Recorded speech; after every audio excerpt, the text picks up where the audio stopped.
नमस्कार। आभासीय कक्षा में आप लोगों का स्वागत है। पुनः एक बार हम नाट्य शास्त्र लेकर के उपस्थित हुए हैं।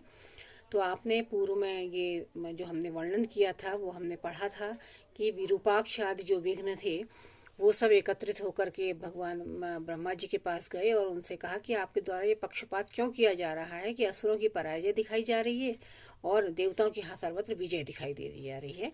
तो उनके इस वचनों को सुन करके ब्रह्मा जी बोले, विघ्नानां वचनं श्रुत्वा ब्रह्मा वचनम अब्रवीत अलम्बो मन्युना दैत्या विषाद त्यज्यतां मयम् भावतां देवतानां च शुभाशुभ विकल्पकः कर्म भावान्वयापेक्षी नाट्य वेदो मया कृतः। कह रहे कि विघ्नानां वचनम श्रुत्वा, विघ्नों के वचनों को सुन करके ब्रह्मा वचनम अब्रवीत, ब्रह्मा ने ये वचन कहे। क्या वचन कहे? अलम, अलम मने बस करो, हो गया, पर्याप्त है वो आप लोगों का। मन्युना अर्थात क्रोध दैत्या, हे दैत्यो आपका क्रोध करना, आप क्रोध करने से बस करिए, अर्थात आप लोगों का क्रोध करना निरर्थक है, आप लोगों को क्रोध नहीं करना चाहिए। और क्या करिए? विषाद त्यज्यता मयम, और इस प्रकार का विषाद आप लोगों को त्याग देना चाहिए, दुखी नहीं होना चाहिए, ना तो दुखी होना चाहिए और ना मन्यु अर्थात क्रोध करना चाहिए।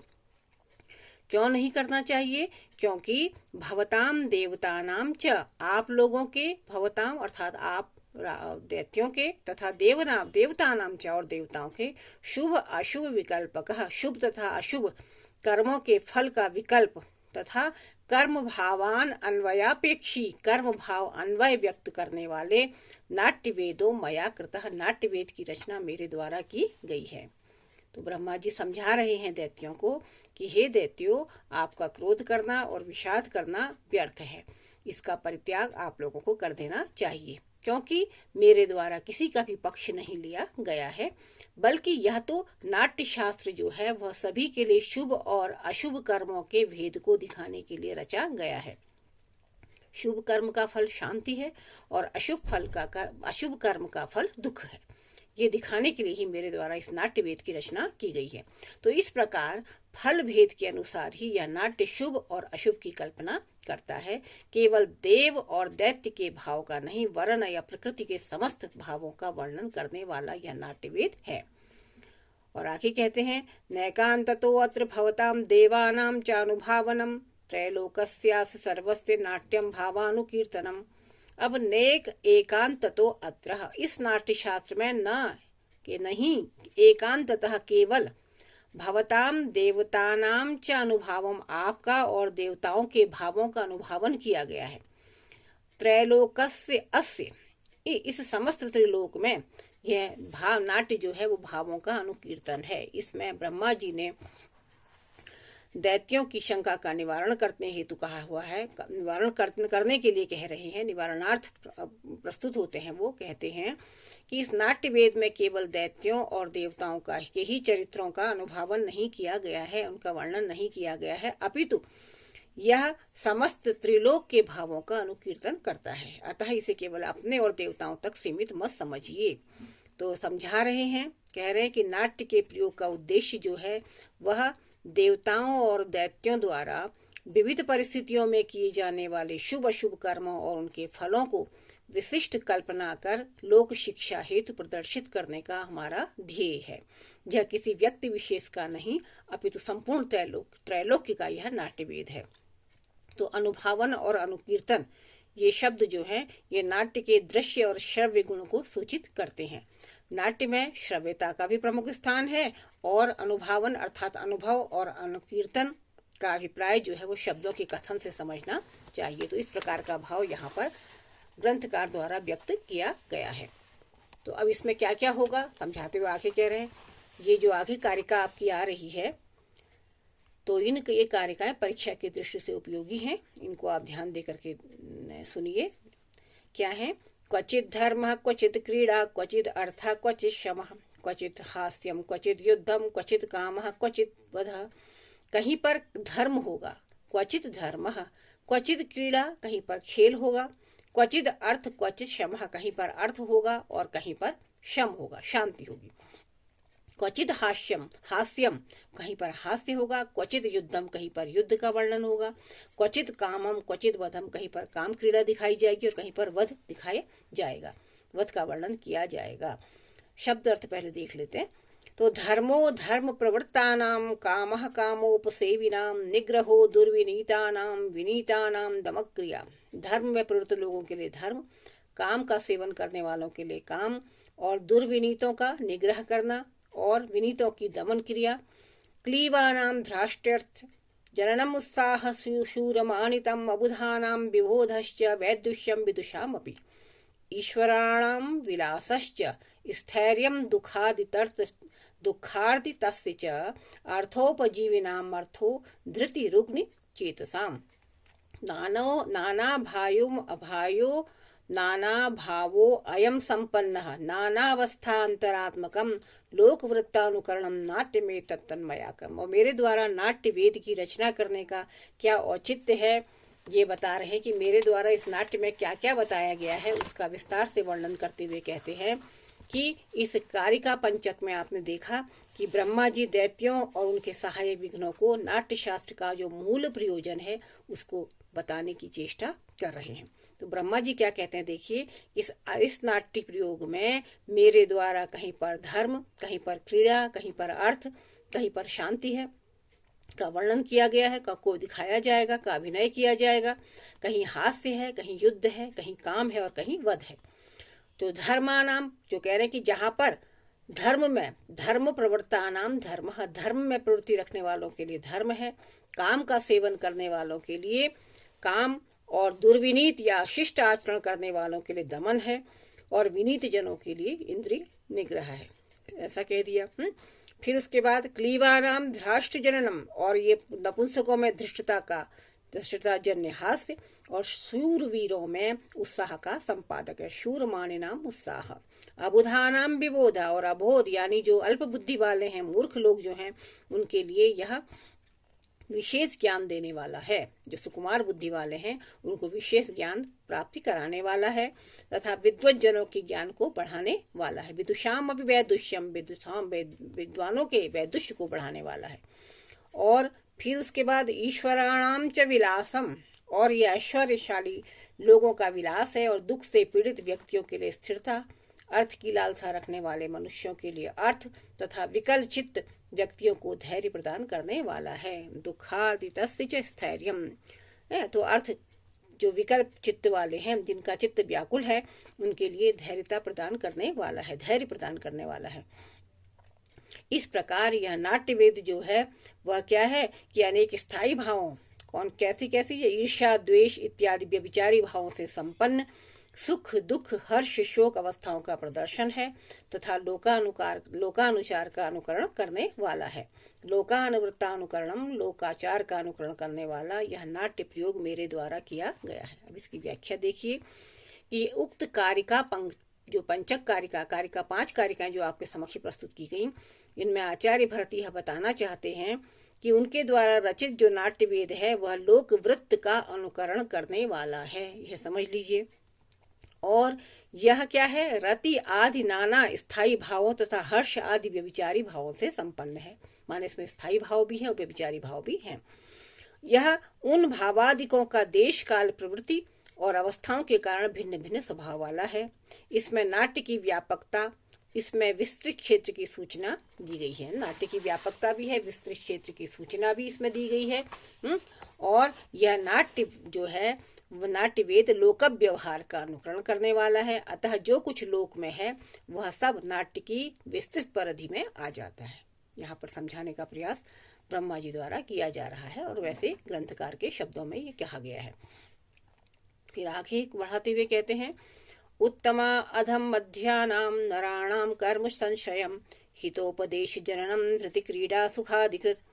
अब उत्तम, अधम और मध्यम, यह नाट्य जो है वह उत्तम, मध्यम, अधम, मध्यम और अधम प्रवृत्ति वाले मनुष्यों के कर्म पर आधारित क्या धृति क्रीड़ा सुखादि धैर्य, क्रीड़ा और सुख आदि भावों को उत्पन्न करने वाला तथा हितकारी उपदेश देने वाला है। हितोपदेश जननम, हितकारी उपदेश को उत्पन्न करने वाला है। तो कि ये उपरोक्त भावों से संपन्न जो भाव मैंने अभी आपको बताए थे, कह रहे हैं भरत मुनि कि जो धैर्य, स्तंभ इत्यादि जो बताए थे ना, हर्ष, क्रोध इत्यादि, तो वो भावों से संपन्न यह नाट्यवेद जो है वह संसार में उत्तम, मध्यम और अधम कोटि के मनुष्यों के कर्मों पर आश्रित होता हुआ शोक से व्याकुल मनुष्य के लिए धैर्य प्रदान करने वाला, व्याधि ग्रस्त के लिए क्रीड़ा, श्रम से थके हुए व्यक्ति के लिए सुख प्रदान करने वाला है। आगे फिर बड़ी महत्वपूर्ण कारिका आ रही है। दुखार्तानां श्रमार्तानां शोकार्तानां तपस्विनां विश्रांति जननम लोके नाट्यमेतद् भविष्यति। दुखार्तानां, दुख से आर्त, श्रमार्तानां, श्रम थकान, थके हुए, शोक से आर्त लोग और तपस्वी जनों के इस नाट्यवेद की विशेषताओं का वर्णन प्रस्तुत कारिका में किया गया है। तो प्रस्तुत कारिका में नाट्यवेद की विशेषताओं का वर्णन करते हुए कहते हैं ग्रंथकार कि यह नाट्य दुखार्तानाम, संसार में दुख से पीड़ित, सुखार्तानाम, श्रम से, परिश्रम से थके हुए, शोकार्तानाम, शोक संतप्त तथा तपस्वियों के मन को अत्यंत विश्रांति प्रदान करने वाला होगा। नाट्य का प्रयोजन ही है सामाजिकों को रस चर्वणा कराना, जो कि यहाँ पर सिद्ध हो रहा है। तो सामाजिकों को रस चर्वणा कराना ही इसका मुख्य प्रयोजन है। तो इस स्थिति में सामाजिक कुछ समय के लिए अपने अस्तित्व को भूल जाता है, उसका तादात्म्य नाटक से हो जाता है।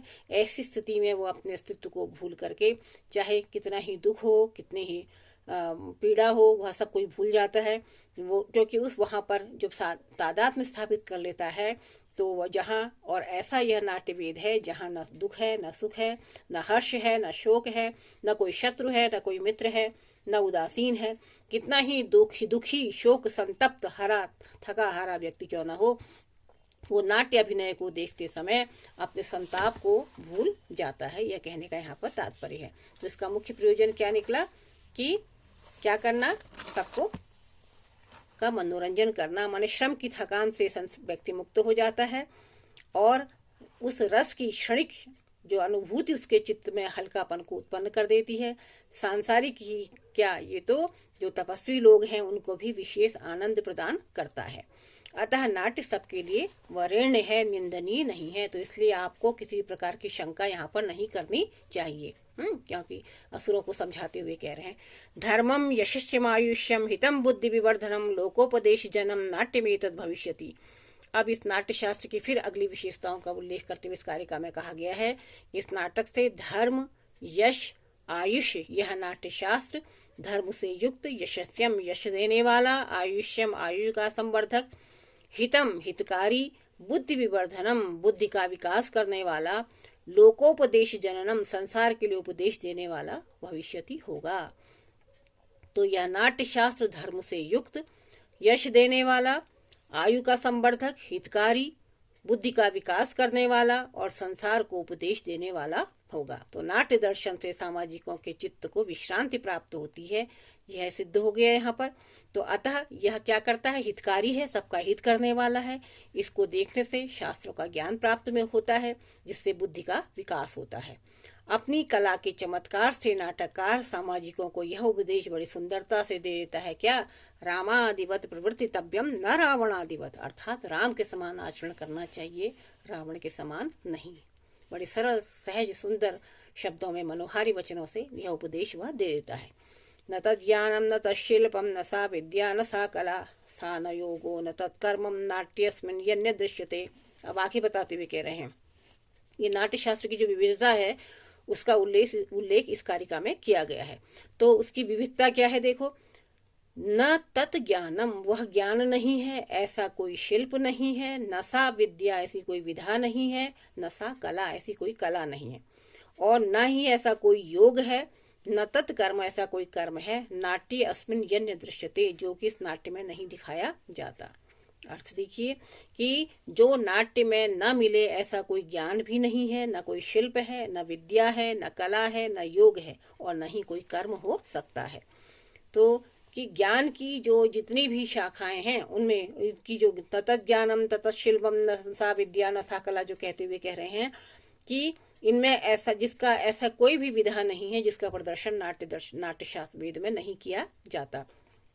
स्थापत्य आदि जो शिल्प कलाएं हैं, संगीत आदि नृत्य कलाएं, संगीत आदि कलाएं हैं, ललित कलाएं हैं, शास्त्रों में इनकी संख्या 64 बताई गई है। नाट्य में स्थापत्य कला, मूर्ति कला, चित्रकला, संगीत आदि सभी कलाओं का प्रदर्शन किया जाता है। ठीक है, तो इस प्रकार से नाट्य में सब कुछ देखने को मिलता है। यह समझाने का प्रयास जो है वह ग्रंथकार कर रहे हैं, ब्रह्मा जी के शब्दों में कर रहे हैं असुरों को समझाने के लिए। तो विद्याएं कितनी होती हैं? विद्याएं 14 होती हैं। 4 वेद, 6 वेदांग, धर्मशास्त्र, मीमांसा, तर्क और पुराण, और ज्ञान के इन समस्त साधनों के दर्शन हमें नाट्यवेद में मिलते हैं। योग चित्तवृत्ति का निरोध करती है, यम नियम आदि इसके अंग हैं। नाट्य शास्त्र में इन सब का वर्णन किया गया है। तो कर्मों की संख्या 6 बताई गई है, इसलिए इनको षटकर्म कहते हैं। तो एक सदाचारी ब्राह्मण के षटकर्म अनुस्मृति में यदि हम देखें तो इस प्रकार कहे गए हैं। क्या कहा गया है? अध्ययनम, अध्यापनम, यजनम, याजनम तथा दानम, प्रतिग्रहश्चैव षटकर्माण्यग्रजन्मनः। और तांत्रिकों के षटकर्म क्या है? शांति, वशीकरण, स्तंभन, विद्वेष, उच्चाटन और मारण गिने जाते हैं।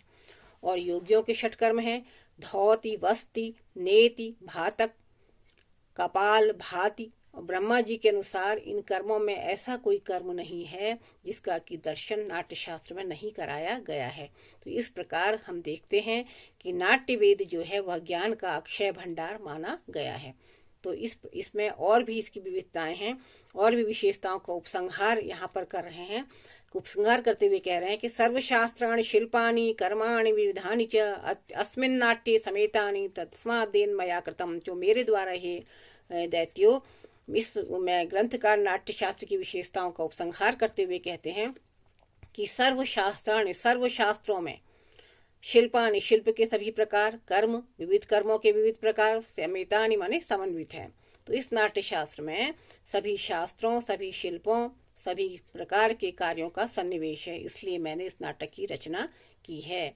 तो इसलिए आपको इसमें क्रोध नहीं करना चाहिए। और इस प्रकार कैसे समझा रहे हैं इसका विवरण अगली कारिकाओं में होगा। तब तक के लिए सर्वेभ्यो नमो नमः। धन्यवाद।